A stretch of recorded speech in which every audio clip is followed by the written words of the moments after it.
Hello, mga kamaster, maraming salamat po sa lahat ng tumatangkilik ng The Secretly Rich Man, Gerald Crawford Story. Paki-follow and subscribe mga master para sa mga susunod pang mga kabanata. Isa pala akong rich kid. By 2 years is body. Kabanata 2121. Bagamat naramdaman ni Gerald na malinaw na may mga butas ang pangangatwiran ng matanda, pinili niyang huwag munang magsalita. Pagkatapos ng lahat, kahit na ang mga bagay ay pumunta sa timog, alam niyang magagawa pa rin niyang protektahan si Fujiko. Tingnan mo, outsider lang ako sa lahat ng ito, kaya hindi ko masettle yung mga issue. Sa sinabi nito, kung gusto mo pa ring lumaban, gawin ito sa labas ng teritoryo ng pamilyang Yamashita. Habang hindi ako makikialam kapag wala ka na rito, hanggat nananatili ka, pinagbabawalan kita na magpatuloy sa pakikipag-away. Malinaw ba ang sarili ko? Medyo nananakot na sagot ng matanda bago pinagsalitin ng tingin sina Gerald at Riego. Nakuha ko, ungol ni Riego na alam na wala talaga siyang choice kundi pumayag. Mabuti. Ngayong wala na iyon, bakit hindi mo samahan ang matandang ito para sa ilang tasa ng tsaa? Dahil bihira kaming umalis sa lugar na ito at halos wala kaming bisita, gusto kong malaman kung ano na ang nangyayari sa labas ng mundo. Siyempre, kung gusto mo munang umalis, wala rin akong issue dyan, sagot ng matanda habang ni-refill ang kanilang mga tasa. Nang marinig iyon, lumingon si Gerald kay Fujiko bago nagtanong, nagmamadali ka ba? Hindi naman. Pagkatapos ng lahat ng nangyari, gusto ko munang magpahinga dito, sagot ni Fujiko na may pakiramdam na may iniisip si Gerald, habang nakikipaglaro siya. Tumango bilang kasiyahan, ang matanda pagkatapos ay humarap kay Riego at idinagdag, at ikaw naman. Ako, hindi rin nagmamadali, ungol ni Riego habang pilit niyang sinisikap na mapanatili ang kalmadong harapan. Natural, naiintindihan niya na kung aalis siya ngayon, madaling makatakas si Gerald mamaya. Ano pa, dahil alam na ni Gerald na siya ang pinupuntirya, tiyak na mahirap siyang makorner muli.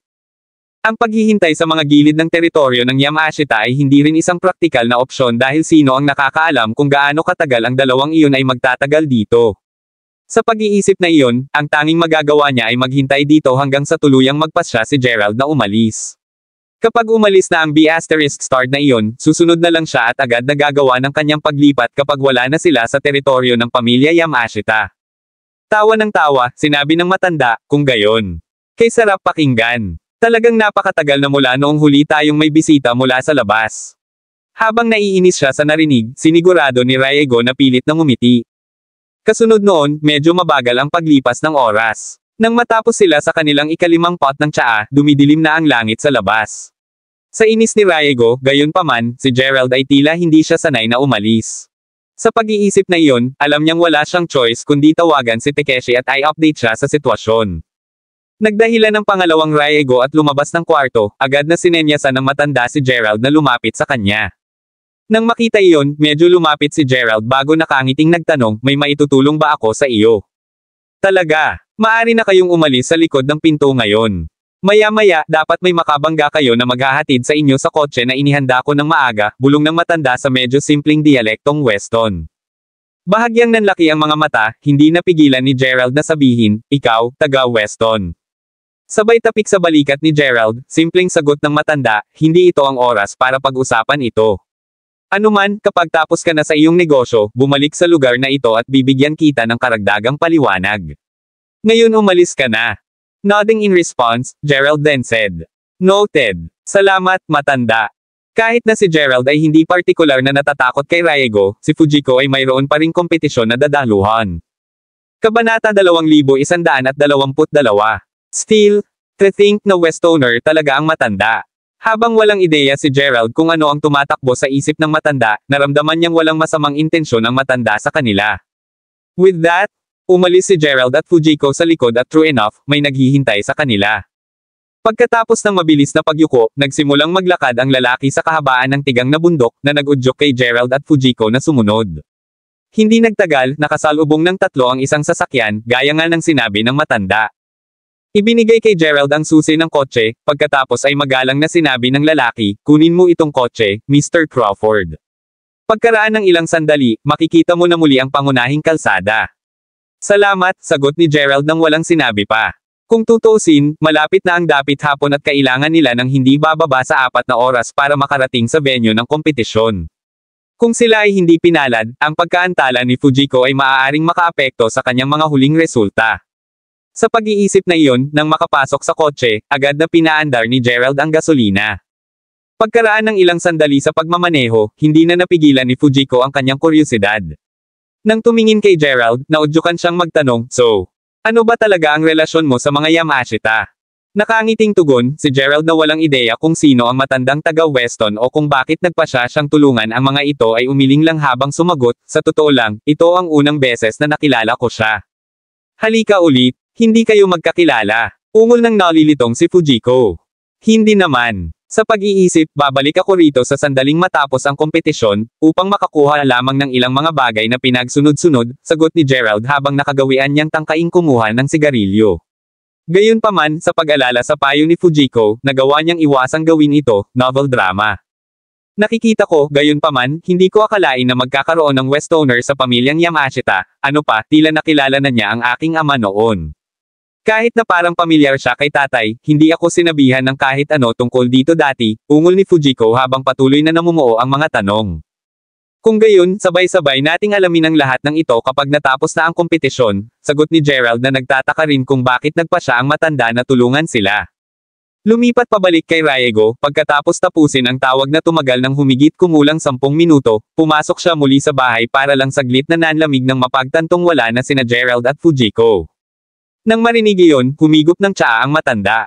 At nang maubos na ang laman ng tasa, humarap siya kay Riego bago sumagot, "Kakaalis lang nila."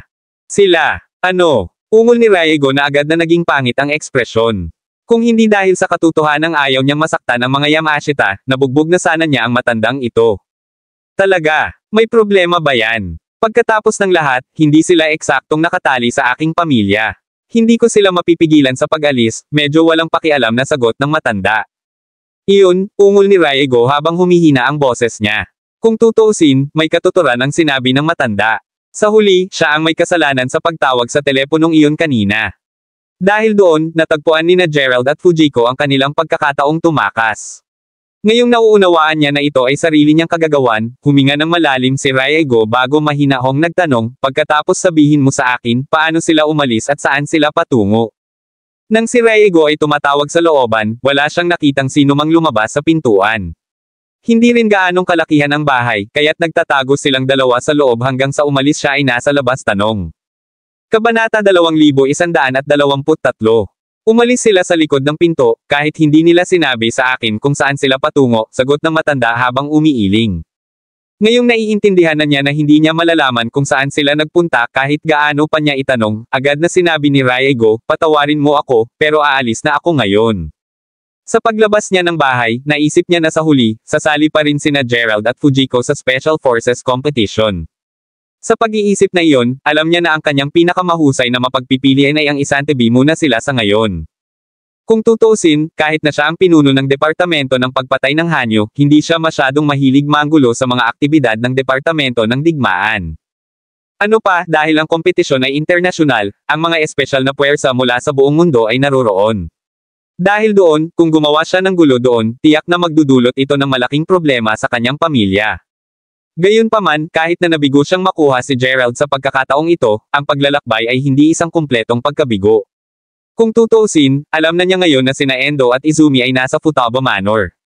Ano pa, dahil pinayagan ng matanda na umalis sina Gerald at Fujiko, sigurado na siya ngayon na may espesyal na relasyon ang mga Yamashita sa mga Futaba. Ang katotohanan na si Takuya at ang isang mas nakababatang Fujiko ay nakilala ang matandang lalaki noon ay tiyak na nagpapatibay sa teoryang iyon. Isinasaalang-alang ang lahat ng ito, naniniwala ngayon si Riego na ang hamarang sa pagtatangkang pagpatay kay Saburo ay maaaring isa sa mga ninja ng Yamashita. Sa pag-iisip na iyon, natagpuan ni Riego ang kanyang sarili na mas mabuti ang pakiramdam. Kung tutuusin, kung totoo ang lahat ng ito, sigurado siyang hindi maglalakas loob si Gerald at ang iba pa na patayin sina Endo at Izumi. Ang kanilang pagkamatay ay katumbas ng pagdedeklara ng digmaan sa mga Hanyas, pagkatapos ng lahat, at sigurado si Riego na ang kasalukuyang Futabas ay hindi maglalakas loob na gumawa ng isang bagay na marahas. Ano man ang kaso, hindi nagtagal ay bumalik siya sa lugar kung saan siya unang nakalaban ni Gerald. Nang makita ang SUV ni Gerald at lahat ng mga patay niyang lalaki na nakahandusay pa rin sa lupa, hindi napigilan ni Riego na mapabuntong hininga. Nang mapagtantong bumalik si Raigo, tumakbo si Takeshi palapit sa kanya bago nagtanong, "Ha? Wala ka bang balak maghintay dyan, leader? Bakit ka umalis kaagad pagkatapos? Hindi kaya napatay mo na si Gerald." Nakatakas na sila, sagot ni Raigo habang umiiling. Bagamat noong una ay binalak niyang ilabas ang kanyang galit kay Takeshi, nagbago ang isip niya sa huling segundo. Hindi alintana, agad na nanlaki ang mga mata ni Takeshi nang sabihin niya, "Ha? Huwag muna nating pag-usapan ito. Alinmang paraan, wala ba sa kanila ang nakaligtas?" Sagot ni Raigo habang winawagayway ang kamay. May plano na siyang harapin ang lahat ng ito, kaya talagang ayaw niyang masira muli ang kanyang kalooban sa pag-uusap tungkol sa lahat ng ito. Sa kasamaang palad, walang nakaligtas sa kanila. Well, maliban sa nakatayo pa rin noong dumating kami kanina. Ikaw, ipaliwanag ang lahat ng nangyari sa pinuno. Tawag ni Takeshi habang nakatingin sa assassin na nakaligtas. Leader, ang pangalan ko ay Kenshiro, at para kay Gerald, napakalakas niya. Sa halos ilang segundo, napatay na niya ang lahat ng lalaking ito. Namatay silang lahat sa isang welga, at ang lahat ng ito ay nangyari nang napakabilis na wala ni isa sa amin ang makalaban. Kung dumating kayong dalawa makalipas ang ilang segundo, malaki ang posibilidad na mapatay din ako. Ulat ng nanginginig na lalaki matapos maglakad papunta kay Raigo. Ano, sa ilang segundo lang. At wala ni isa sa inyo ang nakalaban. Ungol ng naguguluhan na si Raigo. Bagamat alam niyang malamang na pinatay sila ni Gerald, ang ilang segundo ay sobra na. Gayunpaman, ang lalaking ito ay hindi magsisinungaling sa kanya, at alam ni Raigo na sa katunayan sa pag-iisip na iyon, ang mga kakayahan ni Gerald ay mas nakakatakot kaysa sa kanyang naiisip. Impyerno, ngayong alam na niya ang lahat ng ito, iniisip ni Raigo kung siya ay kapareha pa ba ni Gerald. Kabanata 2124. Iyan ay, paano siya naging ganoon kabilis? Ungol ni Takeshi na hindi rin makapaniwala. Hindi ako magsisinungaling sa iyo tungkol sa mga ganoong bagay, Kapitan. Isinusumpa ko sa aking buhay na si Gerald ay talagang napakalakas. Panata ng takot na si Kenshiro habang tinatapik ang dibdib niya ng panatag. Naniniwala ako sa iyo, sagot ni Raigo, na alam na walang dahilan si Kenshiro para magsinungaling. At saka, pagkatapos makipaglaban kay Gerald kanina, hindi na masyadong nakakaintindi ang mga sinabi ni Kenshiro. Gayunpaman, isipin na may isang taong napakalakas, ungol ni Takeshi habang huminga siya ng malalim. Ang mga kakayahan ni Gerald ay sadyang nakakasira ng mundo. Kahit ganoon din ang iniisip ni Raigo, hindi niya ito ipinakita. Pagkatapos ng lahat, bilang pinuno, kailangan niyang manatiling kalmado sa harap ng kanyang mga tauhan. Dahil doon, naudyukan siyang sabihin, anuman, isantabi muna natin ang lahat ng ito at bumalik. Tumango bilang pagsang-ayon, sumakay ang dalawa pa sa mga sasakyan at nagsimulang bumalik sa Hanyu Manor, na iwan ang mga bangkay. Makalipas ang halos 3 oras nang tuluyang ihinto ni Gerald ang sasakyan sa harap ng venue ng kompetisyon. Pagkababa nila ng sasakyan, agad na tumakbo sina Master Ghost at Aiden para salubungin sila. Nang makita ni Aiden si Fujiko, ngumiti ng husto si Aiden habang sinasabi, ikinagagalak kitang makilala, hipag. Huwag mo na lang siyang tawaging ganyan. Ungol ni Gerald habang hinahampas ang likod ng ulo ni Aiden. Si Fujiko mismo ay agad na namula sa sinabi niyang, hindi ako ganoong relasyon kay Gerald. Habang siya ay talagang flattered upang marinig iyon, alam niya na hindi iyon gusto ni Gerald, kaya sumabay na lang siya kay Gerald. Umiling si Gerald pagkatapos ay tumingin sa paligid ng ilang segundo bago sinabing, sige na magpahinga ka na muna. I have some things to talk to them about. Speaking of which, tandaan mo na medyo malapit lang kami sa inyo, kaya kung may mangyari man, malapit na ako. At isa pa, hindi ko talaga akalain na pupunta sila para maghanap ng gulo dito. Tumango bilang tugon, sumagot si Fujiko, sige. Sige na rin kayo. Nang wala na iyon, ipinatong ni Gerald ang kanyang mga kamay sa balikat ni Master Ghost at Aiden habang sinasabing, Tara, pumunta tayo sa aming lugar. Hindi tulad noong nakaraan, mas maganda at mas formal ang training ground sa pagkakataong ito. Sa loob ng napakalaking bukas na espasyo, ay isang patlang na sumangkop sa ikatlong bahagi ng lugar at ilang iba pang mga itinalagang lugar. Sa harap naman ng open space ay may mga hanay ng 6 na palapag na gusali. Dahil ang karamihan sa mga silid ay naiilawan, maliwanag na ang karamihan ng mga kalahok ay dumating anuman ang kaso, ngayon na sila ay sa wakas ay magkasama muli, si Gerald ay nagkaroon ng pagkakataong magtanong, so, ano ang sitwasyon? Bagamat madalas niyang tawagan ang mga ito, mas alam niya ang tungkol sa mga sensitibong detalye sa telepono. Bueno, medyo nanatiling pareho ang mga bagay. Ang mga taong patuloy na nagsisikap na imbestigahan ang kaso ay huminto sa pagsubok at mula nang mamatay si Adler, wala sa ibang mga kalahok sa Yanem ang nangahas na pumunta para maghanap ng gulo, bulong ni Aidan. Talaga, kung pag-uusapan, nalaman mo ba kung saang pamilya nanggaling ang mga assassin? Sinubukan kong sumilip pero wala sa huli, tanong ni Master Ghost. Hindi na kailangang mag-imbestiga pa. Alam na natin ngayon na ang mga assassin ay kabilang sa pamilya Hanyo, sagot ni Gerald. Tumango bilang tugon, sinabi ni Master Ghost, nakikita ko. At saka, nakumpirma mo ba kung sila ay mga inapo ng tribong Sidam? Kabanata 2125. Sigurado ako na sila ay, kahit na hindi ko pa nagawang dalhin ito sa kanila dahil ang kanilang pamilya ay naganap sa mga problema kani-kanina lamang. Gayunpaman, sa sandaling naayos ko ang lahat ng kanilang mga problema, feeling ko hindi na nila tatangkaing itago kapag tinanong ko, sagot ni Gerald sabay buntong hininga, iniisip kung kailan niya malulutas ang lahat ng isyo ng pamilya Futaba. Gayunpaman, alang-alang sa kanyang mga magulang na nananatili pa rin sa Yearning Island, mas alam ni Gerald kaysa magreklamo.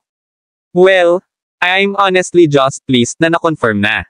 Pagkatapos ng lahat, ito ay nangangahulugan na ang aming paglalakbay sa Japan ay naging sulit, sabi ni Master Ghost habang nakahinga siya ng maluwag.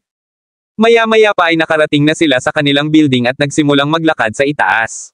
Siyempre, siniguro ni Aiden na mag-apply para sa isang silid na may 3 silid mula sa Departamento ng Digmaan, at nang makapasok sila, agad niyang isinara ang pinto sa likuran nila. Dahil napakaraming espesyal na puwersa sa training ground, alam ng 3 na kailangan nilang maging maingat sa kanilang mga salita upang maiwasan ang kanilang sarili sa gulo. Sa pag-iisip na iyon, hindi na nakapagtataka kung bakit agad nilang nakita ang kanilang sarili na mas maluwag ngayong pumasok sila sa isang pribadong lugar. Anuman, pagkatapos magbuhos ng isang baso ng tubig upang pawiin ang kanyang uhaw, si Gerald ay naudyukan na sabihin, alam mo, kapag natapos na ang kompetisyon, plano kong hayaan kayong dalawa na manatili sa Futaba Manor. Sinasabi mo bang mapanganib ang manirahan sa ibang lugar? Tanong ni Aiden na bilang Special Forces Agent ay nakita niya kung saan nanggagaling si Gerald. Medyo. Ngayong sinaktan ng mga Futaba ang mga Kanagawas at Hanyas, sigurado akong magkakaroon ng gulo. Lalo akong nag-aalala tungkol sa pamilyang assassin na iyon na kumikilo sa inyong dalawa kapag nalaman nila ang tungkol sa ating relasyon. Ayoko na talagang maulit ang nangyari sa Yanem, kaya mas mabuting manatili ka na lang sa akin sa Futaba Manor. Sa pamamagitan nito, kahit na magtangka ang mga kalaban na umatake, kahit papaano ay magiging malapit ako para protektahan ka sa tamang panahon, sagot ni Gerald sabay tango. Nang marinig iyon, agad na sumagot si Master Ghost, aalis tayo. Huwag kang mag-alala, Gerald, hindi ka namin pipigilan ng higit pa sa kailangan namin. Para sa isa, alam ni Master Ghost kung gaano kahalaga para sa lahat ng bagay na maging perpekto para sa kalaunan ay maligtas ang mga magulang ni Gerald. Nakangiti habang umiiling si Gerald na ayaw maging solemn na ang kapaligiran, kaagad pagkatapos ay nagsabi, hindi naman ganoon kaseryoso, pero oo, talagang pasasalamat ko kung manatili ka muna sa Futaba Manor pansamantala. Nakuha ko, sagot ni Aiden habang paulit-ulit na tumango.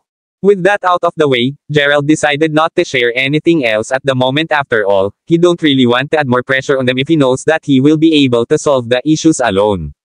At saka, sinabi na niya sa kanila kung ano ang mga pangunahing isyu. Ngayong alam na nila kung ano ang aasahan, sana ay hindi sila masyadong magpanik kung magkagulo ang mga bagay-bagay.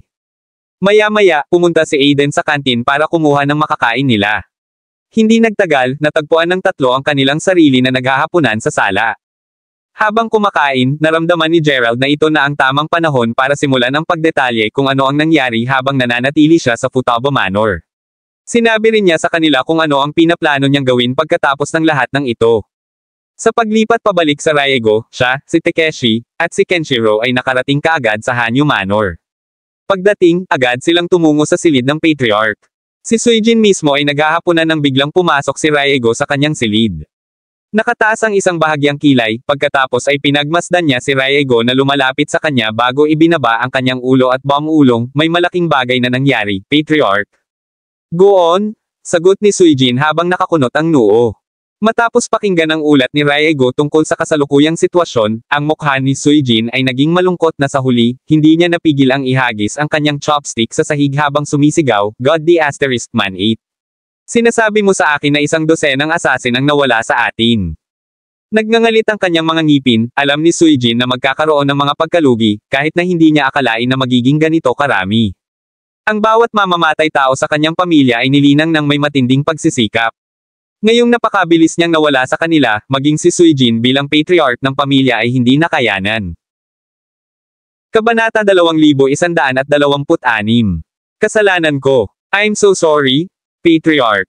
Deklare ni Riego habang nakayuko. Umiling-iling, sumagot lang si Suijin, hindi mo kasalanan. Minamaliit lang namin ang kakayahan ni Gerald. Gayunpaman, ang lalaking iyon ay talagang may napakalaking kakayahan. Paano nakilala ng mga futabas ang isang napakalakas na individual? At sino nga ba siya? Ang alam lang namin ay isa siyang Westoner. Gayunpaman, hindi iyon nagpapaliwanag kung bakit handa siyang tumulong sa mga futabas. Bagamat hindi pa rin tayo malinaw tungkol sa kanyang pagkakakilanlan, may pakiramdam ako na ginagawa lang ni Gerald ang lahat ng ito dahil mayroon siyang espesyal na relasyon kay Futaba. Maliban doon, wala na talaga akong maisip, sagot ni Riego na sa totoo lang ay gamaan ang pakiramdam na hindi siya sinisisi ni Suijin, novel drama. Mukhang hindi tama iyon. Hindi ba pumirma si Futaba ng marriage contract kay Kai? Sagot ni Suijin na nakakunot ang noo. Ang mga komplikadong relasyon sa mga taong ito ay nagbibigay sa kanya ng sakit ng ulo. Nalaman kaya ni Kai ang tungkol sa relasyon ni na Gerald at Fujiko. Ipinaliwanag nito kung bakit niya inutusan kaming patayin si Gerald, ungol ni Riego na alam na ang mga ganitong insidente ay nangyayari sa lahat ng oras sa mas malalaking pamilya. Kung ganoon ay walang kinalaman sa amin iyon. Moving back to Gerald, aside from the fact that he's capable enough to kill dozens of our assassins, may nakita ka pa bang mali sa kanya? Tanong ni Suijin na tila kay Gerald lang interesado.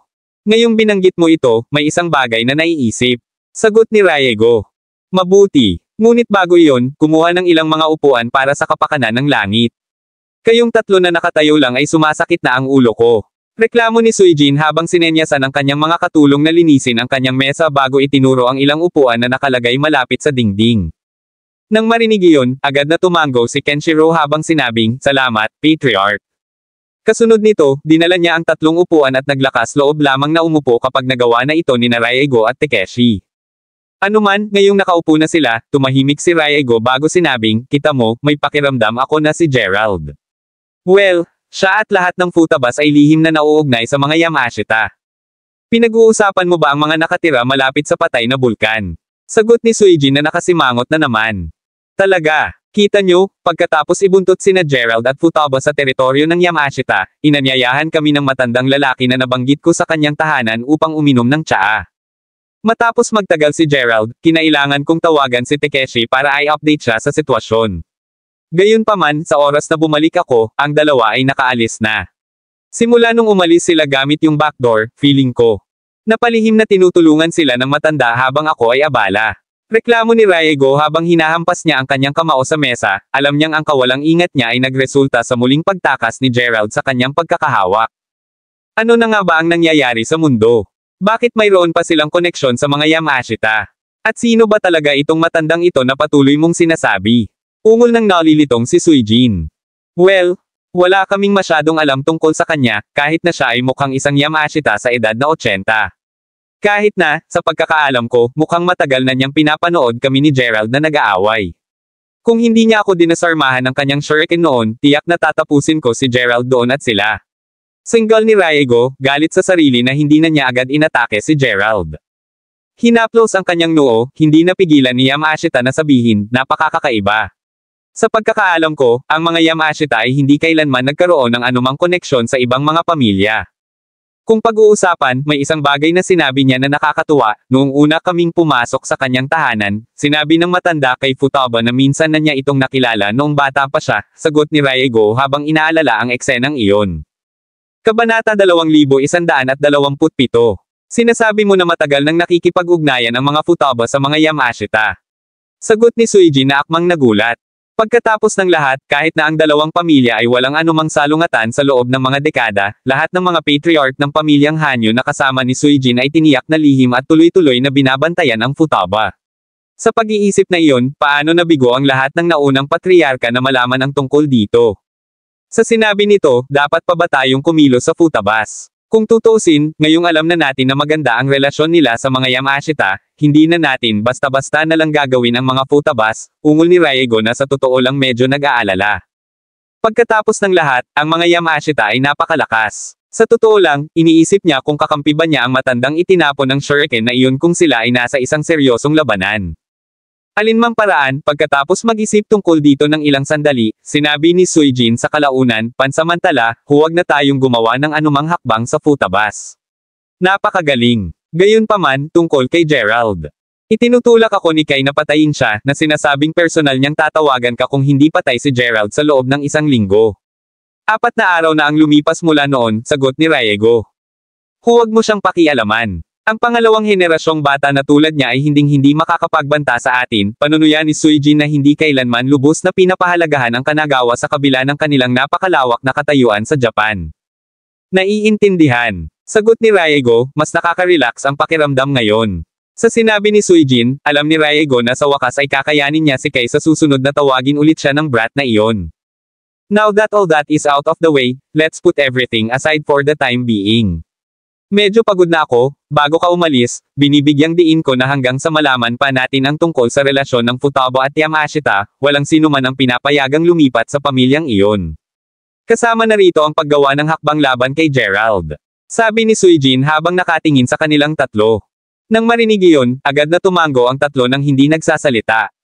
Fast forward sa susunod na umaga, makikita sina Gerald at Master Ghost na sinasamahan si Aiden sa training ground pagkatapos mag-almusal para sa isang huling practice session bago ang kompetisyon. Hindi masyadong malayo sa kanila, ay ang sariling pangkat ng mga espesyal na puwersa ng Japan, na nangangahulugang naroon si Fujiko. Sa pagtingin sa uniforme na suot ni Fujiko, kahit na hindi gaanong kaakit-akit ang hitsura nito kumpara sa iba pang mga damit na nakita niya sa kanya, ang babae ngayon ay lumitaw na sobrang matalino at magiting, na medyo magandang tingnan sa kanya. Napagtantong nakatitig si Gerald kay Fujiko, hindi napigilan ni Aiden ang mapangiti habang nagtatanong, sabihin, sinong matamang tinitingnan mo, Kuya Gerald? Tinamaan ang likod ng ulo ni Aiden, simpleng sumagot si Gerald, stop playing around and go train already. Nakangiting sagot ni Aiden saka hinimas ang likod ng ulo niya habang sinasabing, habang hindi pa ako masyadong nakakasalamuhan ni Miss Fujiko, halatang gusto kanya, Kuya Gerald. Dahil miyembro siya ng Tribong Sidom, tiyak na malalaman mo ang tungkol sa mga sekreto ng Yearning Island sa lalong madaling panahon. Mag-spout ka pa at aalis na kami ni Master Ghost, reklamo ni Gerald na bahagyang nakasimangot. Kabanata 2128. Nakangiti habang napakamot sa likod ng ulo, mabilis na sumagot si Aiden, sige, titigil na ako. Umiling si Gerald pagkatapos ay tumingin kay Master Ghost bago sinabing, ang batang iyon ay talagang gustong pagtawanan ako. Si Gerald, for one, ay matagal nang kakilala ni Aiden, kaya hindi niya naisip na makipagbiruan sa kanya. Kahit sa paghampas sa likod ng ulo ni Aiden, tiniyak ni Gerald na hindi gagamit ng anumang puwersa. Sinasabi mo sa akin. Pinagtatawanan niya ako sa buong oras na wala ka, alam mo ba? Natatawang sagot ni Master Ghost. True enough, sa nakalipas na 10 araw, nakilala niya ng husto si Aiden kaya medyo malaya na silang nakakapag-usap ng kahit ano.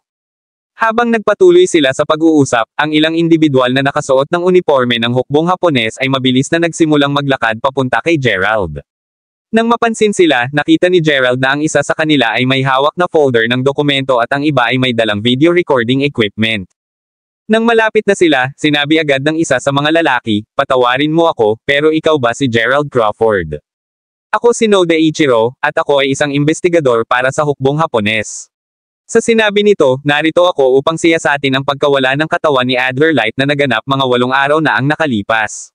Sana ay makikipagtulungan ka sa amin sa pagsisiyasat na ito. Sure, sagot ni Gerald habang bahagyang nakapikit habang tumatango. Muli, ano bang problema niyo mga tao? Paulit-ulit kong sinabi sa iyo na walang kinalaman sa atin ang pagkawala ni Adler. Sa tingin mo ba kaming mga Weston ay passovers o ano? Reklamo ni Aiden habang galit na nagmamarcha. Hindi naman, sir. Gayunpaman, patuloy na sinasabi ng lahat na nakipagtalo sa iyo si Adler bago siya nawala. Sinisiyasat lang namin ang lahat ng aming makakaya sa pag-asang mahanap siya. Sa sinabi nito, kung sa huli ay malalaman namin na wala sa inyo ang nasangkot, hindi lang kami titigil sa pang-iistorbo sa inyo, kundi maglalabas din kami ng formal na paghingi ng tawad. Sagot ng mga investigator na alam talaga na ang mga Westoner na ito ay hindi madaling guluhin. Gayunpaman, dahil ang isang dayuhang ahente ng espesyal na puwersa ay nawala sa kanilang lupain, ang hukbo ay hindi maaaring magpanggap na parang walang nangyari. Kahit na wala silang mahanap, alam nilang napipilitin silang ipagpatuloy ang pag-iimbestiga upang sa wakas ay makapagbigay ng tamang paliwanag kay Yanam. Ngayon, Aiden, nakikiusap lang sila sa amin na makipagtulungan sa kanilang investigasyon.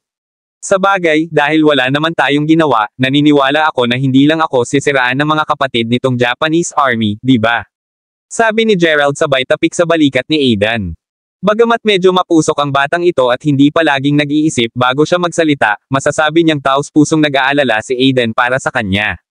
Siya ay isang bihirang, mabuting kaibigan. Nang marinig iyon, mabilis na tumango si Ichiro bago idinagdag, tama siya. Nag-iimbestiga lang kami alinsunod sa aming mga pamamaraan. Vifeth na nagsabi, mangyaring magkaroon ng sigarilyo habang papunta tayo sa interrogation room sandali, Mr. Crawford. Lead the way, sagot ni Gerald habang tinatanggap ang sigarilyo bago ito sinindihan. Matapos panoorin si Gerald na umalis kasama ang mga investigator, lumapit si Aiden kay Master Ghost bago nagtanong, sa tingin mo ba may masamang mangyayari kay Kuya Gerald? Please, masyado mo siyang minamaliit. Kalimutan ng mga investigador na ito, kahit na ang buong hukbo ng Hapon ay lumapit sa kanya, hindi siya matatakot kahit kaunti. Ngayon ay gumugol ng mas kaunting oras sa pag-aalala tungkol sa kanya at magsimulang tumuon sa pagkuha ng mas magandang rango para kay Weston. Sagot ni Master Ghost sa masayang tono. Kabanata 2129. Gerald Crawford, The Secretly or Invisible Rich Man Chapter 2129. Kung tutuusin, alam niya talaga na madaling mahawakan ni Gerald ang mga taong iyon. Kahit na sabihin mo na, ang lahat ng mga bansa ay nagpadala ng kanilang pinakamahusay na mga tao upang lumahok, sa kabila ng katotohanan na ito ay hindi kahit isang masyadong formal na kompetisyon. Sa pag-iisip niyan, hindi ako sigurado kung gaano kahusay ang gagawin ko.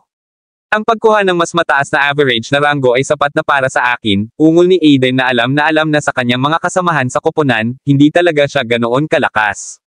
Bagamat taglay niya ang titulong Harry ng mga sundalo, natamo niya ito mula sa maraming laban na naranasan niya. Gayunpaman, ngayong kailangan niyang sumunod sa mga tuntunin at regulasyon ng kaganapan, hindi siya sigurado kung gaano siya kahusay. Pagbalik kay Gerald, kasalukuyan siyang nakaupo sa interrogation room, naka-cross legs at may hawak na sigarilyo. Kahit isang tasa ng tsaa ang inilagay sa kanyang harapan, ang sinumang hindi nakakaalam na ito ay isang silid ng interogasyon ay tiyak na mag-iisip na narito si Gerald bilang isang panauhin. Anuman, pagkatapos tumahimik si Ichiro, tumingin si Ichiro kay Gerald bago nagtanong, ngayon, maaari mo bang ipaliwanag ang kaunti tungkol sa iyong salungatan kay G. Adler, G. Crawford? Hindi naman seryoso, talaga. Noong nasa Yanam ako noong nakaraan, nagkaroon ako ng medyo problema. I'm assuming that Adler came looking for me to get revenge, sagot ni Gerald habang hinihimas ang kanyang sigarilyo. I see. Nakilala mo ba siya bago siya nawala? Tanong ni Ichiro habang isinusulat ang lahat. Tungkol naman sa ginawa ni Gerald sa Yanam, sobrang impactful ng mga kinikilos niya na kahit si Ichiro ay halos mahulaan na kung ano ang ginawa ni Gerald doon. Siyempre ginawa ko. Tutal, nagpunta siya para manggulo sa amin kasama ang marami pang Special Forces agents, sagot ni Gerald sa casual na tono. Pinag-uusapan ko ang gabing nawala siya, tinukoy ni Ichiro. Hindi naman pala. Habang sinisigawan niya kami mula sa labas ng aming pintuan, hindi namin siya pinansin. Ako, for one, natutulog noon, kahit na narinig ko mula kay Aiden na kalaunan ay sinipa niya ang pintuan bago umalis, ito ay kinabukasan ng talagang natutunan ko na nawala siya, paliwanag ni Gerald habang umiiling. Talagang hindi ka lumabas? Tanong ni Ichiro habang matamang nakatitig kay Gerald. Bilang isang investigador, eksperto siya sa pag-aaral ng body language at facial expression. Sa pag-iisip na iyon, siya ay halos isang living lie detector. Gayunpaman, hanggang sa puntong ito, si Gerald ay kumikilos ng normal na talagang wala siyang mahanap na mali sa individual. Hindi ko ginawa. Kung tutuusin, alam kong kapag lumabas ako, tiyak na makakaaway ko siya. Ang huling bagay na gusto ko ay magdulot ng hindi kinakailangang kaguluhan, kita nyo. Sa totoo lang, habang curious ako sa pagkawala niya, hindi ako magsisinungaling na nagpapasalamat ako para doon. Kung tutuusin, hindi na niya ako guguluhin kahit kailan, sagot ni Gerald habang nagkibit-balikat. Sinabi mo iyan, pero kailangan pa nating imbestigahan itong mabuti. Kung tutuusin, isa siyang dayuhang kalahok at kailangan nating managot sa pagkawala niya. Paano pa natin ipapaliwanag ang lahat ng ito sa hukbo ng Yanam? Hindi nakakatulong na ang napili na ni Yanam na si Carter Lucob para maging bagong pinuno ng kanilang hukbo. Bagamat karaniwan nilang sinasabi na ang isang bagong walis ay nagwawalis, natatakot ako na ang insidenteng ito ay hindi magtatapos ng ganoon kadali. Dismayadong sabi ni Ichiro habang pinagdikit ang mga kamay. Sa loob ng maraming taon niyang pagsisiyasat sa mga kaso ng nawawalang tao, palaging may maiiwan na mga pahiwatig upang malutas ang mga misteryo. Sa kasamaang palad, si Adler ay talagang tila nawala sa hangin. Impyerno. Kung hindi lang naiulat na nawala si Adler, walang makakaalam na umiral ang lalaki noong una. Anuman, ang katotohanan na hindi pa rin sila nakakahanap ng kahit isang palatandaan pagkatapos ng lahat ng oras na ito ay inis kay Ichiro hanggang sa punto kung saan hindi siya makakain o makatulog ng maayos nitong mga nakaraang araw. Kabanata 2130. Bagamat noong una ay may pag-asa siyang maibigay sa kanya ni Gerald ang ilang kapaki-pakinabang na impormasyon, ang nangyari, ang sesyon na ito ay isang kumpletong pag-aaksaya ng oras.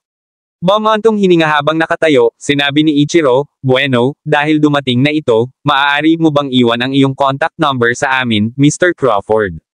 Maaaring kailangan pa naming makipag-usap sa iyo sa ibang pagkakataon, kahit na makatitiyak ka, hindi namin gagawing mahirap ang mga bagay para sa iyo." Panipi. "No problem," sagot ni Gerald habang nakangiting humihit-hit ng sigarilyo. Nang matapos iyon, tumayo si Gerald para umalis sa silid ng interogasyon. Gayunpaman, sa ikalawang paglabas niya, huminto siya sandali. May pamilyar na amoy sa malapit. Si Gerald, para sa isa, ay alam na ang individual ay isang cultivator, kahit na hindi niya talaga matukoy kung kanino ang pabango ay partikular na nagmamay-ari. Gayunpaman, alam niya na ito ay ang pabango ng isang pamilyar na tao. Ngunit sino? Umiling-iling si Gerald, kalaunan ay piniling huwag masyadong pakialaman ito. Pagkatapos ng lahat, kahit na ang tao ay isang magsasaka, hindi sila eksaktong banta sa kanya. Bukod dito, pagkatapos makilala ang napakaraming magsasaka, alam talaga ni Gerald na hindi lahat ng mga magsasaka ay magiging masama sa kanya. Baka nagkataon lang na nandito ang magsasaka na ito, novel drama. Ano man ang kaso, nang mapagtantong nakatayo pa rin si Gerald, naudyukan si Ichiro na magtanong, "May problema ba, Mr. Crawford?" Waving his hand, Gerald then replied, "Wala lang. Nakakahilo lang." "I see. Gusto mo bang kumuha ako ng gamot?" tanong ni Ichiro. "Hindi na kailangan yan. Ang isang pahinga ay dapat ayusin ito. Either way, you can go ahead with your work," sagot ni Gerald habang umiiling. Sa puntong ito, nawala na ang bango, kaya binaliwala lang ito ni Gerald sa ngayon. Sa sandaling muli niyang nakasama si Aiden, gayunpaman, sinubukan ni Gerald na tuklasin muli ang bango ng cultivator gamit ang kanyang mga pangunahing pandama. Pinigilan niyang gamitin ang kanyang Herculean Primordial Spirit dahil ayaw niyang ilantad ang kanyang cultivation level bago malaman kung sino ang ibang tao. Ang paggawa nito ay maaaring magdulot ng higit pang hindi kinakailangang problema sa kanya. At saka, wala pa rin siyang ideya kung dumaan lang ang estranghero o narito siya para sa kanyang ulo. Gayunpaman, dahil ang isang magsasaka ay biglang lumitaw nang wala sa lugar sa Japan, hindi bababasa, alam ni Gerald na kailangan niyang maging mas maingat, kahit na hindi siya natatakot sa kanila. Alinmang paraan, pagkaraan ng ilang sandali, si Master Ghost ay lumapit sa kanya bago bumulong, "Gerald, sundan mo ako saglit. May kailangan akong sabihin sa'yo." Dahil alam niyang hindi gagamitin ni Master Ghost ang tono na iyon maliban kung talagang seryoso ang mga bagay, naudyukan ng ngayon na mapagbantay na si Gerald na magtanong, "Ano iyon?" Nang makitang may kaunting Special Forces agent sa paligid, marahang hinawakan ni Master Ghost ang pulso ni Gerald bago sinabing, "Sa ibang lugar na lang natin pag-usapan ito." Tumango bilang tugon, sinundan ni Gerald si Master Ghost sa isang liblib na sulok. Nang naroon na sila, hindi napigilan ni Gerald na sumimangot habang hinihintay ang sasabihin ni Master Ghost. Kabanata 2131. Nakatanggap lang ako ng warning mula sa compass ko na may malapit sa iyo. Nag-aalala ako na baka may panganib, kaya nag-fortune telling ako para sa iyo. Kung hindi ako nagkakamali, dapat ay taga-taon sa isla, ibig sabihin ay may dumating na miyembro ng pamilya Crawford. Kahit walang tao sa paligid, hininaan pa rin ni Master Ghost ang boses at nagsalita gamit ang boses na silang dalawa lang ang nakakarinig. "Alam mo rin ang tungkol dito." Nagtaas ng ulo si Gerald. "Anong ibig mong sabihin?" Nagtatakang tanong ni Master Ghost. "Sa totoo lang, nang lumabas ako ng interrogation room, malinaw kong naramdaman na may lumitaw na magsasaka malapit sa akin.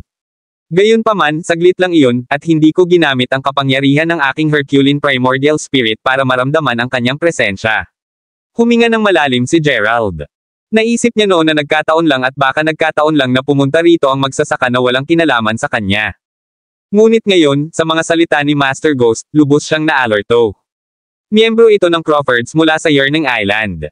Nagtiwala si Gerald sa husay ni Master Ghost sa panghuhula. Simula noong araw na nakilala siya ni Gerald, hindi na siya nagkamali, ni kahit kaunting paglihis. Kung sinabi niya na ang lalaki ay isang Crawford, kung gayon ay isang Crawford siya. So, naramdaman mo rin siya. Tumango si Master Ghost. Sa lahat ng oras na ito ay hinuhulaan ko ang iyong hinaharap para sa iyo, sa takot na baka makatagpo ka ng anumang panganib. Pero hindi ko inaasahan ang pamilya Crawford. Magiging napakabilis sa paghabol sa iyo. Hindi ko talaga alam kung anong paraan ang ginamit nila para malaman ang tungkol sa pagpunta mo sa Japan at pagtukoy pa ng eksaktong lokasyon mo. Maraming pagkakataon ng isang cultivation family na imbestigahan ang aking kinaroroonan. Kaya lang, hindi natin alam kung ano ang dahilan kung bakit pumunta rito ang taong iyon, kung gusto lang ba niyang alamin ang aking kinaroroonan at i-report sa pamilya, o para siyang mga tauhan ni Will na gustong pumatay sa akin. Sa paggunita sa aksyon ni Will sa Gong Island, hindi napigilan ni Gerald ang tumawa at umiling. Hindi siya kailanman naging interesado o nais na makuha ang posisyon bilang patriarch ng pamilya Crawford kahit ano paman. Hindi niya inaasahan na sineseryoso ito ni Will hanggang sa sumuwi siya sa utos ni Daryl at ipinadala ang kanyang mga tauhan para patayin siya. Ito ay wala sa inaasahan ni Gerald. Anyway, mag-ingat tayo. Hindi kanila nagawang saktan pagkatapos ng 2 beses na magpadala ng mga lalaki noong nasa Gong Island tayo. Sa pagkakataong ito, maaaring magpadala sila ng isang napakalakas na magsasaka sa pamilya. Bagamat napakalakas ng iyong kakayahan, kailangan mo pa ring mag-ingat, kung hindi, maaari kang matamaan. Kung may mangyari man sa iyo, mahirap iligtas ang iyong mga magulang. At saka, ang pamilya Futaba ay nagkaproblema kamakailan, at kailangan nila ang iyong tulong. Isang mahabang buntong hininga ang pinakawala ni Master Ghost. Pakiramdam niya ay nasa napakahirap na sitwasyon si Gerald. Masasabing nasa mainit na tubig siya. Huwag kang mag-alala, may naiisip akong plano. Marahang tumango si Gerald. Bagamat sinabi niya iyon kay Master Ghost, medyo nag-aalala pa rin siya. Pagkatapos ng lahat, ang pamilya Crawford ay hindi isang karaniwang pamilya. Kung malalaman ni Will ang kanyang sitwasyon, maaaring ipadala niya ang pinakamalakas na magsasaka ng pamilya, o pumunta dito ng personal. Bagamat hindi ito nakamamatay, magdudulot ito sa kanya ng maraming problema. Samantala, sa daanan sa labas ng training ground, isang tila ordinaryong tao ang naglalakad sa daanan, nakasuot ng sombrero na may mahabang labi. Kung hindi siya nakatayo sa harap mo, hindi mo makikita na malinaw ang mukha niya. Siya ang nanggaling sa Yearning Island. Si Amari Crawford, ang ikatlong pinakamalakas na magsasaka sa pamilya Crawford. Siya ay mataba, at ang kanyang taas ay halos 2 metro. Kahit nakasuot na siya, kitang-kita pa rin ang outline ng muscles niya. Siya ay orihinal na inutusan ni Daryl na pumunta sa labas para sa isang gawain. Sinamantala ni Will ang pagkakataong ito at hiniling sa kanya na lumihis sa Japan para tapusin si Gerald, at para mapasaya ang magiging patriarch, hindi siya tumanggi. Para sa kanya, ganoon din ang pumatay ng sinuman. Kabanata 2132. Sa lakas niya, hindi na niya kailangang ipagpaliban pa. Kapag nahanap na niya ang lalaki, papatayin na lang niya ito ng isang suntok. Gayunpaman, ang impormasyon na natanggap niya mula kay Will ay nagpakita lamang na si Gerald ay nasa Japan. Nahanap niya ang lugar na ito dahil alam niyang pumunta rito si Gerald kasama ang isa pang ahente ng Westoner Special Forces para sumali sa Special Forces Competition. Gayunpaman, hindi siya nang ahas na gamitin ang kanyang mahahalagang chi upang maramdaman ang lokasyon ni Gerald, sa takot na kapag nalantad siya, mabibigo siya sa misyon na ibinigay sa kanya ni Will. Kaya, maaari lamang niyang maghanap sa paligid ng lugar na ito paunti-unti. Binigyan siya ni Daryl ng kalahating buwan para sa gawain, kaya maaari lamang siyang manatili sa Japan ng halos 1 linggo. Pagkatapos ng 1 linggo, hindi alintana kung mapapatay niya si Gerald o hindi, kailangan niyang bumalik sa Yearning Island. Kung nalaman ni Daryl na ginamit niya ang oras na ibinigay sa kanya para sa kanyang misyon para ayusin ang usapin para kay Will, tiyak na mapaparusahan siya ng pinakamatinding parusa ng pamilya. Ito ay hindi lamang alingaw-ngaw, ngunit ito ay isang napatunayang katotohanan. Ang sino mang hindi sumunod sa utos ng patriarka ay itatapon sa hukay ng libu-libong ahas. Ito ay isang 3 metro ang lapad at higit sa 10 metro ang lalim na hukay na ginamit upang panatilihin ang daan-daang makamandag na ahas. Kahit sinong ordinaryong tao ay papatayin kapag siya ay nakagat. Ang mga sumuwi sa patriarka ay itatapon sa hukay at mapipilitang manatili doon ng isang buong gabi. Kung nakaligtas siya sa susunod na araw, maituturing na natanggap niya ang kanyang parusa, at ang kanyang pagkakamali ay patatawarin. Kung hindi niya gagawin, magiging pagkain siya ng mga ahas. Nabubuhay sa pamilya sa loob ng napakaraming taon, hindi pa nakita ni Amare ang sinumang nakalabas ng buhay sa hukay. Kadalasan, kapag binuksan nila ito, mga makamandag na ahas at isang tumpok ng puting buto ang natitira. Sa pag-iisip nito, pawis na pawis si Amare. Kasabay nito, nagpasya siya sa kanyang puso na kailangan niyang bumalik sa pamilya sa oras. Kahit na napakalaki ng kanyang lakas, maaaring hindi pa rin siya kalaban ng mga makamandag na ahas na iyon. Isang hapon ang lumipas ng tahimik.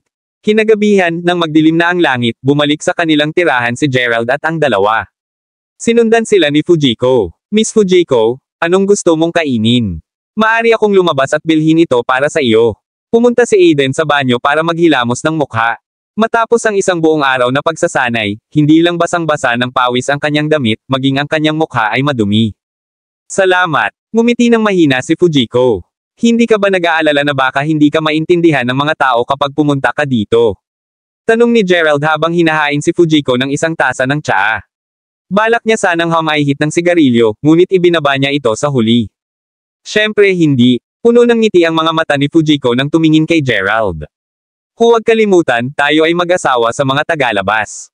Kailan ito nangyari? Nang marinig ito, maging si Master Ghost ay hindi napigil ang magsimulang magtsismisan.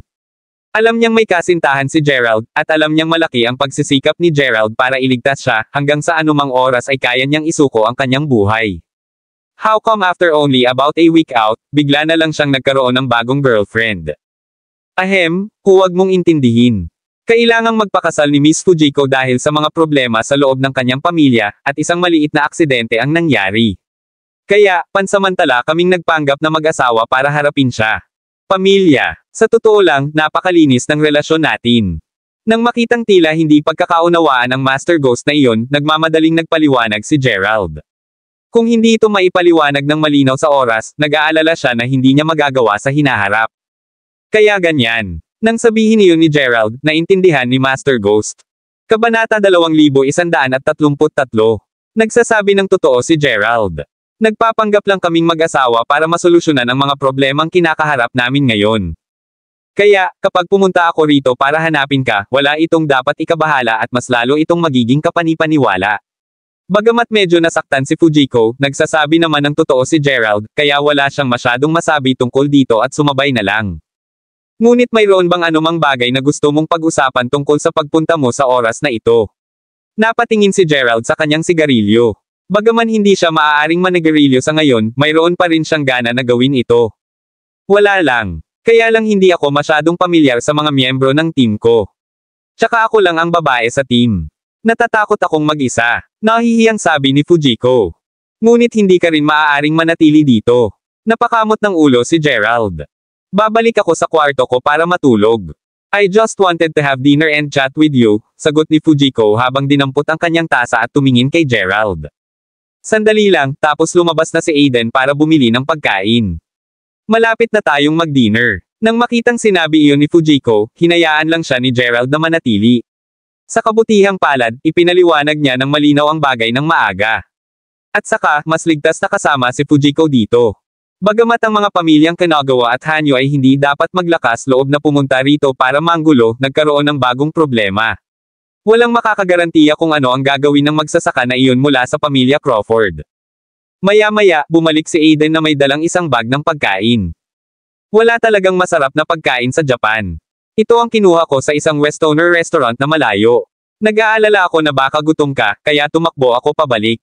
Inihain ni Aiden ang pagkain sa mesa at sabi habang hinihingal.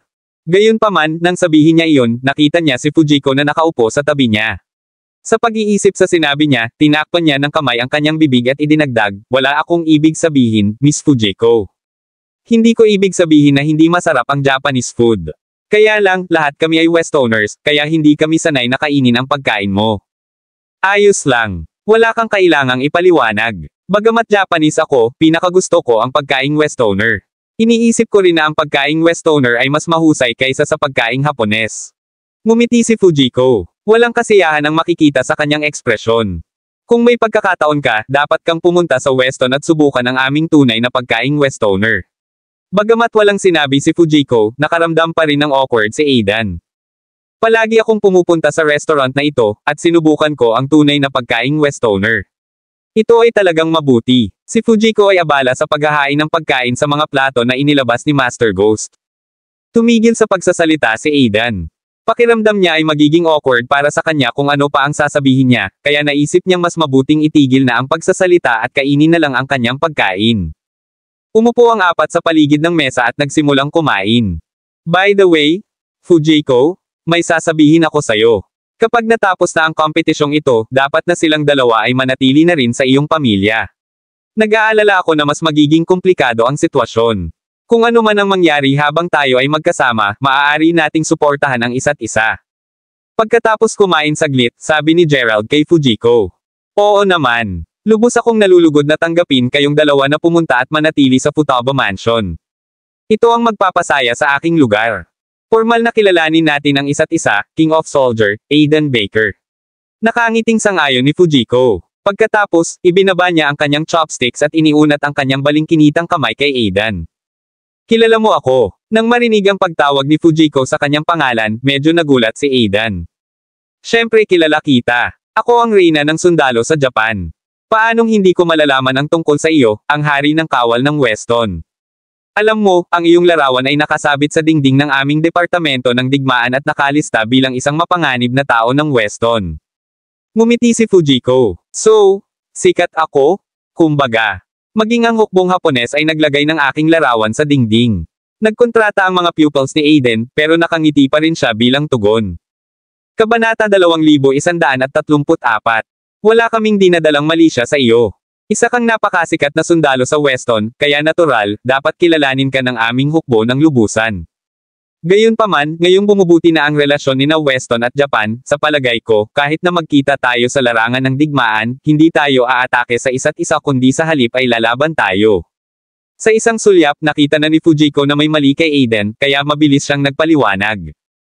Para sa kapakanan ni Kuya Gerald, kahit na may araw na magkasalungat tayo, papakawalan pa rin kita. Napangiti ng mahina si Aidan. Alam niyang mababaw lang ang relasyon ng dalawang bansa.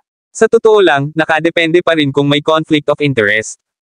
Pagkatapos ng lahat, sa modernong panahon na ito, walang ganap na kaibigan, ngunit tanging walang hanggang interes. Masasabi pa nga na kung may mali, si Weston at Japan ay pupunta sa digmaan ng Hayagan at Patago. Hindi ko guguluhin ang mga bagay sa inyong dalawa, pero base sa kasalukuyang sitwasyon lang, kailangan pa rin tayong magkampihan, pagsingit ni Gerald. Lubos kong tinatanggap na manatili ka sa Futaba Mansion.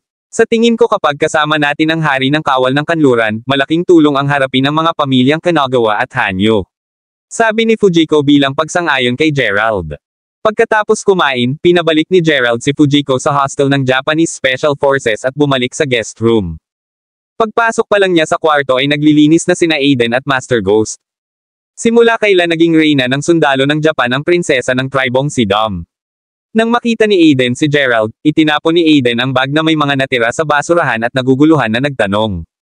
1,000 taong gulang na ang tribong si Dom. Kung nais nilang mabuhay, sila ay nakasalalay sa makabagong lipunan. Ang pagiging reyna ng sundalo ay wala. Kahit na maging isang mataas na opisyal sa Japan ay hindi magiging kakaiba, paliwanag ni Master Ghost. Mula noong araw na makilala ni Master Ghost si Aiden, pakiramdam niya ay nagiging encyclopedia na siya. Maliban sa paghula para kay Gerald, karamihan sa kanyang oras ay ginugol sa pagpapaliwanag ng lahat ng uri ng mga bagay kay Aidan. Totoo naman, masyadong mahaba ang 1,000 taon. Sapat na ang haba para gawing bagong pamilya ang tribo ng Sidom. Gayunpaman, hanggat alam pa nila ang daan patungo sa Yearning Island, ayos lang. Tumango si Gerald. Hindi siya interesado sa pamilyang Futaba. Malaking pamilya man ito o karaniwang pamilya lang sa Japan, kailangan niyang imbestigahan ito. Lumipas ang oras, at lumipas ang 5 araw sa isang kisap mata. 1 araw na lang ang natitira bago ang Special Forces Competition. Nakahanda na ang lahat ng espesyal na puwersa. Pumunta rin si Aiden sa competition site habang nakaupo si Gerald sa kwarto niya. Simula noong gabing iyon, hindi na naramdaman ni Gerald na may cultivator na lumalapit sa kanya.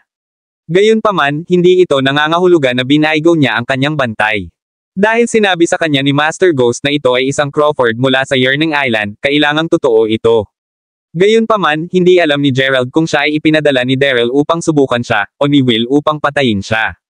May nasa isip mo. Naglakad si Master Ghost sa bintana. Kitang-kita niya ang field sa ibaba mula sa posisyong iyon. Isang dosenang Special Force Agent ang nagsasanay para sa kompetisyon bukas. Nakita ko si Gerald. Nakasandal sa bintana at tulalang nakatingin sa langit, ibinuka niya ang kanyang bibig at nagtanong. Iniisip ko kung saan maaaring nagtatago ang naglilinang na Crawford na iyon. Walang itinago si Gerald at sinabi niya kay Master Ghost ang nasa isip niya.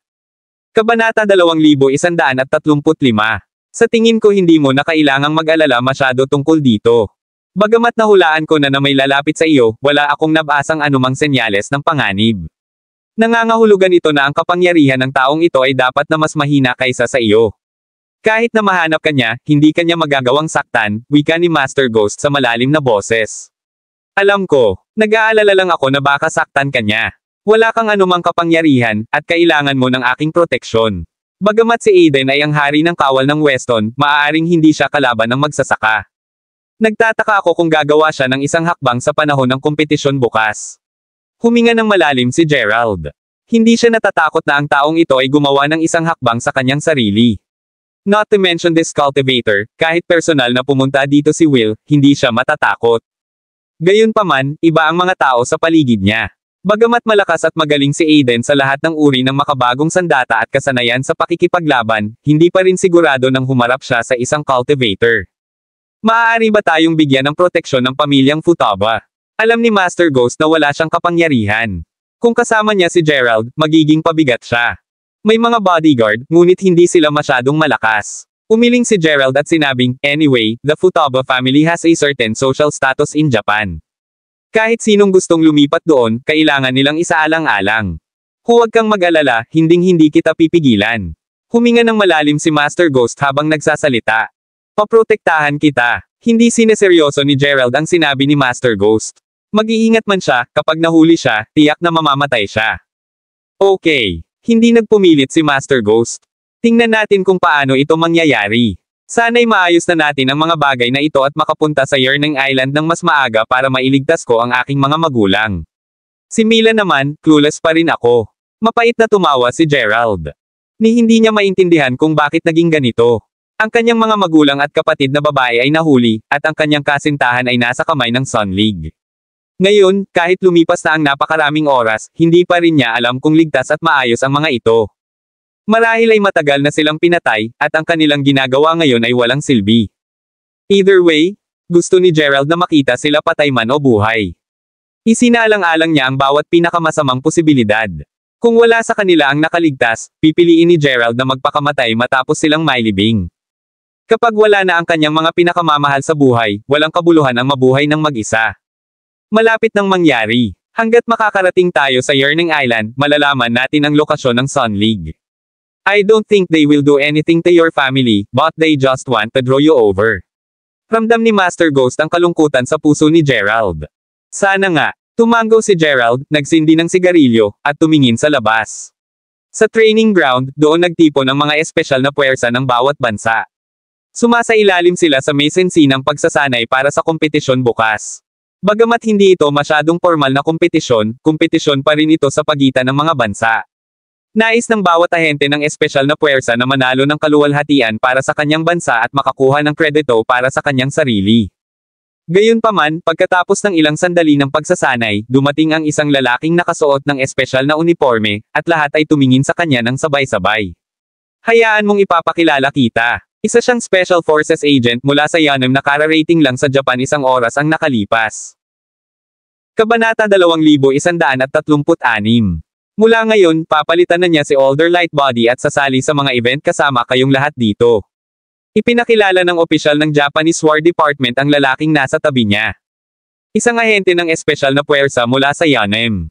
Lahat ay namangha. Malinaw silang lahat tungkol sa balita ng pagkawala ni Older, isa sa mga espesyal na puwersa ng Yanam. Ngayong bigla silang ipinakilala sa isa pang Yanam Special Forces Agent, hindi nila maiwasang makaramdam ng pagkagulat. Pinapalitan ko si Older Lightbody para lumahok sa paligsahan sa digmaan, ang lalaking may medyo mapanganib na tingin ay tumingin sa buong silid gamit ang kanyang hindi magiliw na tingin bago nagsalita.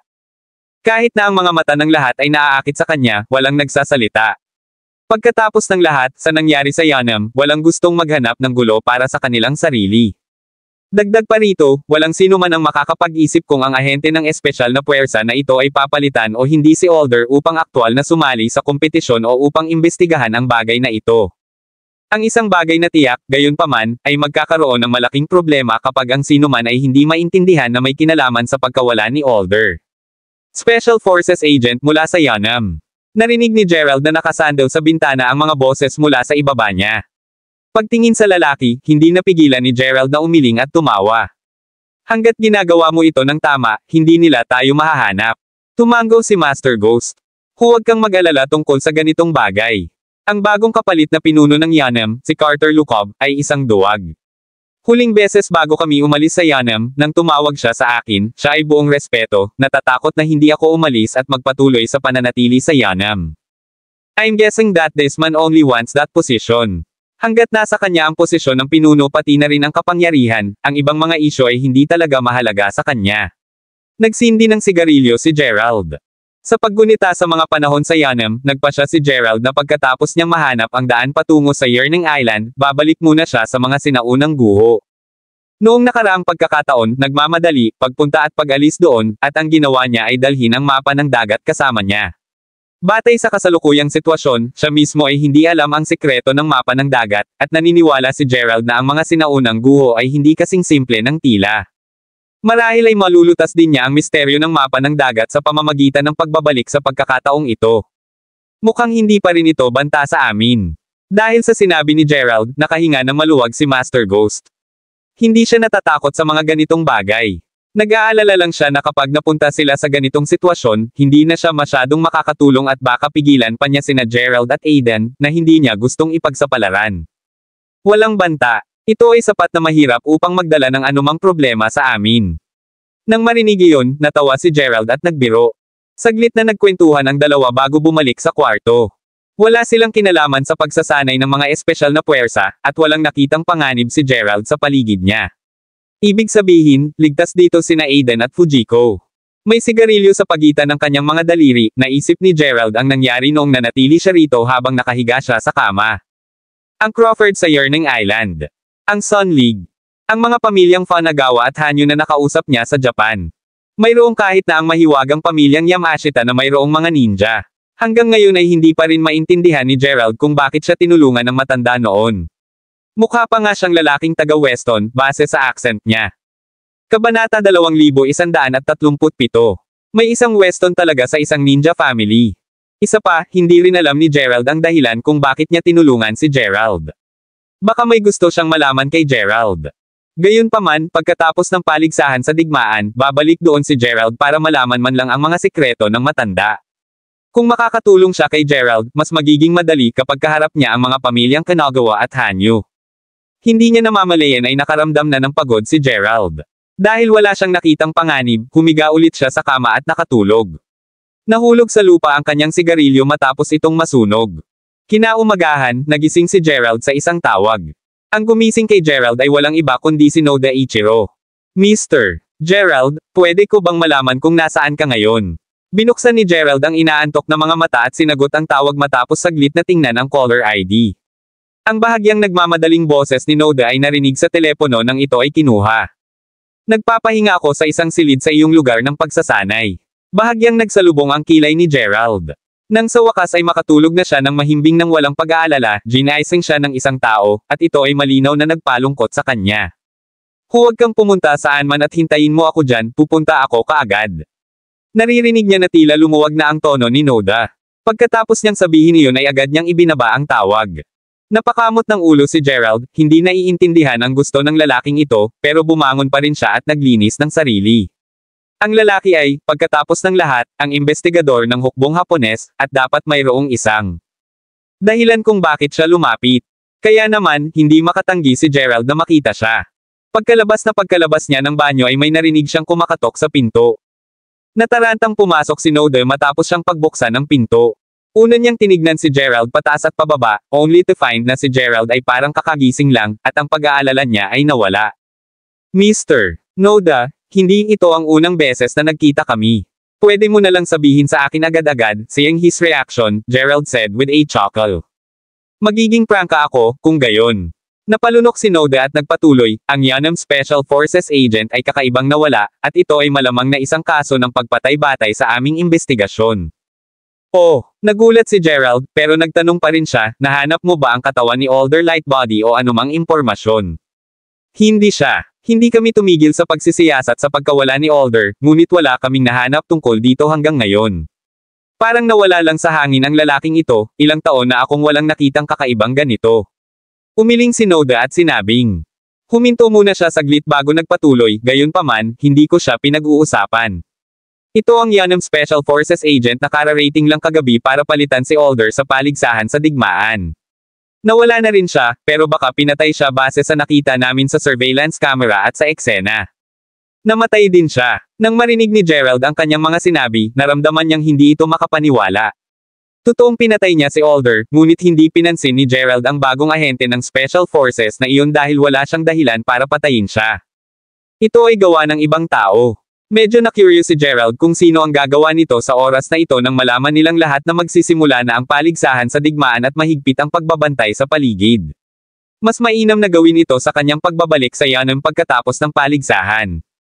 Tama na yan. Hindi siya dumalo sa pagsasanay ngayong umaga, kaya hinanap namin siya sa kanyang silid at nalaman lamang ang tungkol dito matapos siyang subaybayan gamit ang surveillance system. Tumango si Noda. Pakiramdam niya ay nasa panaginip pa rin siya. Hindi pa rin inaalam ang pagkawala ni Alder at gayon paman, nangyari na rin ito. Kabanata 2138. Ngayong napatay na rin ang pangalawang Yanam Special Forces Agent, mawawalan siya ng posisyon bilang isang investigador kung hindi pa rin ito malulutas. Nakita mo ba kung sino ang pumatay sa kanya? Feeling ko baka siya rin ang pumatay sa kanilang dalawa. Bagamat medyo na-curious din si Gerald, wala namang kinalaman sa kanya ang bagay na ito, kaya mukhang napaka-relax niya. Hindi ito sigurado sa ngayon. Pakiramdam ko ay maliit ang posibilidad. Ang gumawa nito noon ay mas malakas kaysa sa kasalukuyan. Para sa kasalukuyang usapin, nakita namin ang kanyang taas at laki ng katawan, at naglabas ng wanted na abiso para dito. Ang hindi lang natin alam kung kailan siya mahuhuli.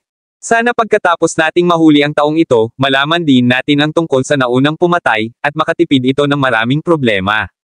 Bumantong hininga si Noda at nagsalita sa malalim na boses. Matapos matanggap ang balitang ito sa umaga, kalahating oras na siyang nakatulala sa kama bago tuluyang naisip ang puntahan si Gerald. For one, it was to make sure kung kinikilos ba ni Gerald o hindi. Bagamat wala siyang mahanap na anumang pahiwatig tungkol kay Gerald, palagi niyang iniisip na si Gerald ang may pinakamalaking posibilidad na gawin ang krimen. Pangalawa, hindi niya alam kung kanino siya maglalabas ng sama ng loob. Ang pag-uusap sa trial room kahapon ay nagparamdam sa kanya na si Gerald ay isang mabuting tagapakinig. Sana, bahagyang tumango si Gerald. Seeing how you've been sleeping all along last night, hindi na kita iistorbahin. Pinapayuhan ko kayong lahat na manatiling ligtas. Kung nagawa ng lalaking iyon na salakayin ang isang tao mula sa Yanam, baka iba rin ang target niya. Gayunpaman, huwag kang mag-alala.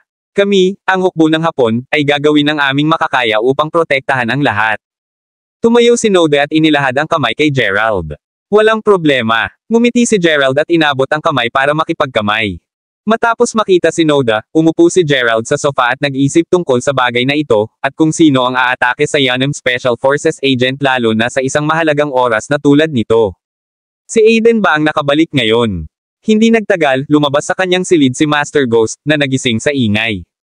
Hindi, si Noda Ichiko iyon mula sa pangkat ng pagsisiyasat ng Hapon. He told me that the new Special Forces agent from Yanam who just came over yesterday was killed. Umiling si Gerald at matapat na sinabi sa kanya. How? Nakapatay ka na naman kagabi.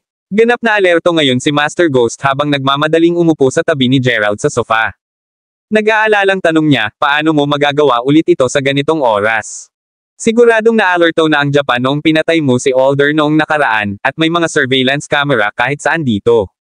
Hindi ko naman sinabing ako ang may gawa nito, tumawa ng malakas si Gerald. Kung hindi ikaw, sinong gagawa nito? Hindi ba ang pagpatay sa mga ahente ng espesyal na puwersa ng Yanam sa kasalukuyan ay halos nakakahanap ng problema para sa sarili? Gaman ang loob ni Master Ghost, ngunit na-curious din siya. Iniisip ko rin ito. Nagpasa ng sigarilyo si Gerald kay Master Ghost. Buti naman walang kinalaman sayo. Akala ko ginawa mo na naman. Pinakamainam na huwag gumawa ng kakaiba ngayon dahil ang mga Hapon ay dapat na malapit na nag-iimbestiga sa bagay na ito. Bagamat hindi magiging sila. Nakakaalam ng kahit ano tungkol sa amin, may conflict kami noon kay Alder, kaya kami ang pinaka-pinaghihinalaan. Pagtanggap ng sigarilyo, sagot ni Master Ghost pagkatapos huminga ng sigarilyo ng 2 beses. Kabanata 2139. Naiintindihan ko rin ito. Tingnan natin kung ano ang mangyayari. Curious ako kung sino ang maglalakas loob na pumatay sa Special Forces agent ni Yanam sa kasalukuyang sandali. Hindi magiging madali para sa Japan na ipaliwanag ang kanilang sarili ngayong nakikita kung paano pinatay ang 2 lalaki. Kapag lumabas na ang balita, kailangang bigyan ni Carter Lukov ng magandang paliwanag ang mga espesyal na puwersa at mamamayan ng Yanam kung gusto niya o hindi pangasiwaan ang bagay na ito. Ipinatong ni Gerald ang isang paa sa kabila at nagsalita. Kasabay nito, nagkagulo ang buong training ground. Bagamat lahat ng tao dito ay alinman sa mga manggagawa para sa hukbo o mga espesyal na puwersa mula sa buong mundo, ang 2 magkasunod na kaso ng pagpatay ay nagparamdam sa kanila na hindi ligtas dito. Ang pumatay ay maaaring magtakda ng kanyang target sa mga espesyal na puwersa, at ito ay isang pagpatay kung saan ang biktima ay hindi nagawang ipagtanggol ang kanyang sarili, na nangangahulugan na ang taong ito ay mas malakas kaysa sa sinumang nasa eksena. Walang sino man ang makakatiyak kung ang mga ahente ng espesyal na puwersa ng Yanam ang pinupuntirya o hindi.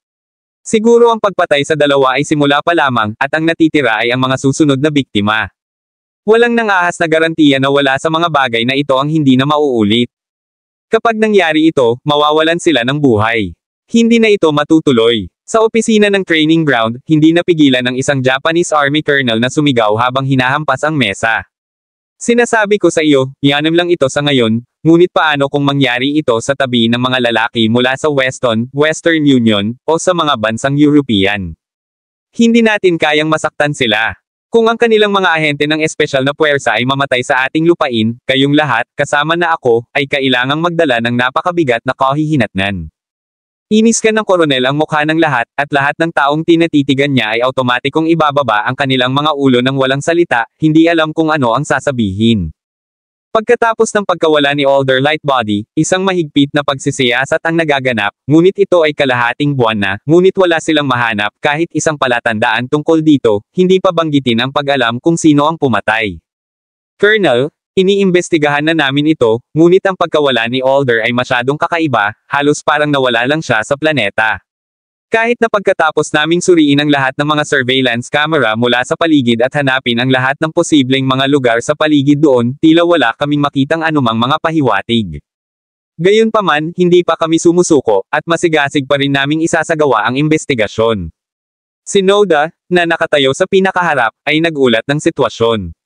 Hindi siya ang may pinakamataas na post dito, ngunit siya ang may pananagutan sa bagay na ito. Alam ko ang tungkol dito. Maari kitang payagan na hanapin ito ng dahan-dahan, at nararamdaman din ng panig ni Yanam na ang bagay na ito ay masyadong abnormal, kaya binigyan nila kami ng mas maraming oras upang malaman ito. Ngunit sa pagkakataong ito, mayroon na tayong isa pang ahente ng Yanam Special Forces na pinapatay sa ating training ground sa Japan. Hinayaan namin siyang mamatay sa ilalim mismo ng aming pangangalaga at daan-daang surveillance camera. Muling hinampis ng koronel ang mesa, at sa sobrang kilig niya ay lumabas ang laway nang magsalita siya. Nakarating lang kami sa balita na natagpuan ang bangkay ng bagong ahente ng Special Forces. Nasa drain yun ilang daang metro ang layo mula sa training ground namin, natakot si Noda na lalo pang magalit ang koronel, kaya mabilis niyang ibinalita sa kanya ang pinakabagong sitwasyon. Gayon din, Mr. Colonel, ang taas at sukat ng katawan ng pumatay ay nakuhanan lahat ng mga surveillance camera, kaya naniniwala ako na makikita natin siya sa lalong madaling panahon. Ang balitang ito ay hindi masyadong masama. Tumango ang koronel bilang kasiyahan. Ito ay isang bagay na maaari niyang ipaalam sa mga puwersa ng Yanam kung hihilingin sila sa kanya ng mga update. Colonel, may isa pa akong ideya. Bakit hindi tayo pumili ng ilang sundalo mula sa hukbo upang magbantay sa lugar ng pagsasanay? Ang pumatay ay dapat na napakalakas na maaari niyang mapatay ang hari ng mga espesyal na puwersa mula sa ibang mga bansa ng madali. Kung ipagpapatuloy niya iyon, baka hindi siya mahawakan ng iba. Kabanata 2140. Mukhang mas relaxed si Noda. Mayroon bang anumang opinyon tungkol dito? Inangat ng koronel ang kanyang ulo at pinagmasdan ang mga taong nakatayo sa likod ni Noda, na nananatiling tahimik sa lahat ng ito. Hindi. Lahat sila ay umiling, at walang sino man ang handang magsalita pa sa panahong tulad nito dahil sa takot na masangkot sa gulo. Mayroon kang punto na sasabihin ko sa pinuno ng hukbo ngayon na magpadala sila ng ilang mga tao upang suriin ang lahat ng mga hotel at anumang kaina-hinalang lugar ng malapitan, pati na rin upang dagdagan ang pagbabantay sa paligid ng mga lugar ng pagsasanay. Hindi na tayo papayag na mangyari ulit ang parehong bagay. Tumayo ang koronel at nagpabalik-balik sa silid habang ipinapalam niya sa mga awtoridad ang patimpalak na ito. Mas alam niya kaysa kanino man akong may mangyari muli, ang pandaigdigang katayuan ng Japan ay maaapektuhan ng husto. Baka makaharap pa sila ng mga batikos at pagsaway mula sa ibang bansa. Siya, bilang koronel na may pananagutan sa paligsahan sa digmaan at sa kaligtasan ng lugar ng pagsasanay, ay tiyak na tatama sa ilalim. Hindi lamang siya mawawala sa kanyang posisyon, ngunit kailangan din niyang pasanin ang mga kahihinatnan. Ito ay isang bagay na hindi niya gustong makita, novel drama. Tama ang sinasabi ni Colonel. Oo, naniniwala ako na sa ilalim ng napakatalino na patnubay ni Coronel, hindi magkakaroon ng mga katulad na problemang mangyayari sa lugar ng pagsasanay. Tiyak na makikipagtulungan kami sa Coronel. Huwag kang mag-alala, Coronel. Mabilis kong mahuhuli ang salarin base sa mga pahiwatig na mayroon kami. Baka makuha natin ang lahat ng sagot na kailangan natin pagkatapos mahuli siya. Nang makitang walang tigil ang pambobola sa kanya ng lahat, sumunod si Noda at nagsalita rin. Sige, ayoko nang makinig ng anumang kalokohan sa inyong lahat. Nasabi ko na kung paano natin dapat harapin ang issue. Ngunit tandaan ito, kung may mangyari ulit na ganito, bawat isa sa atin ay mapaparusahan, at hindi lang ako, naiintindihan mo ba? Kinawian sila ng koronel at nakakunot ang noo. Ang mapait na katotohanan ay ang mga lalaking ito ay alam lamang ang tungkol sa pambobola at hindi nila kayang lutisin ang anumang bagay. Naiintindihan. Nangako ang lahat. Bagamat magkasunod na nangyari ang dalawang pagpatay sa mga ahente ng espesyal na puwersa, ang paligsahan sa digmaan ay isinagawa sa inaasahang petsa. Bandang alas 6 ng umaga, nang nagsisimula palang lumiwanag ang araw, lahat ng hari ng mga sundalo mula sa iba't ibang bansa ay nagtipon sa training ground. Ang paligsahan ay isasagawa sa loob ng 2 araw, at magkakaroon ng mga kaganapan na kasing dali ng target shooting at wrestling, pati na rin ang mga gawain tulad ng hostage rescue bilang isang imitasyon sa aktwal na larangan ng digmaan. Si Gerald, na sumunod kay Aiden dito, ay nakatayo hindi kalayuan sa mga awtoridad ng hukbong Hapones. Malinaw na makikita na ang dalawang magkasunod na pagpaslang ay nagbunsod sa kanila para dumami ang mga sundalo sa paligid ng training ground. Bawat isa sa kanila ay nakahanda sa aktwal na mga bala at baril habang ang kanilang mga mata ay patuloy na iniskan ang paligid ng eksena ng alerto at napapalibutan ang buong training ground. Parang natatakot ang hukbo, nang makita ang sitwasyong ito, tumawa si Gerald at sinabi kay Master Ghost sa mahinang boses. Ito ang Japan, na may limitadong sandatahang lakas. Kung sa ibang bansa, mas mahigpit ang seguridad dahil walang nakakaalam kung aatake ulit ang pumatay. Ang tao ay kailangang tulala o lubos na kumpiyansa sa kanyang kakayahang pumatay ng isang Yanam Special Forces agent bago magsimula ang paligsahan sa digmaan para sa mga espesyal na puwersa, tahimik na sagot ni Master Ghost matapos tingnan kung nasaan ang mga lalaki mula sa hukbong Hapones at tiyaking hindi sila maririnig. Malamang ito ang huli. Tumango si Gerald. Ang sinabi ni Master Ghost ay eksaktong kapareho ng iniisip niya mismo. Ang mapatay ang isang miyembro ng espesyal na puwersa sa napakaikling panahon ay nangangahulugan na mayroon siyang pambihirang kakayahan. Nakita ko na ang lalaking ito mula sa mga espesyal na puwersa ni Yanam, at mukhang malakas siya sa kanyang sarili. Huminga ng malalim, nagpatuloy si Gerald, sa tingin mo ba ito ang cultivator mula sa pamilya Crawford? Sinasabi mo na ang isang lalaki na may ganitong antas ng lakas ay maaaring siya. Idinilat ni Master Ghost ang kanyang mga mata. Hindi niya kailanman naisip ang ganitong paraan. Sino ang nakakaalam? Nanghuhula lang ako. Kinaway-kaway ni Gerald ang mga braso niya. Maraming salamat mga kamaster sa walang sawang pagsusubaybay. Isang like, share, and subscribe naman dyan mga kamaster. Abangan ang susunod pang mga kabanata.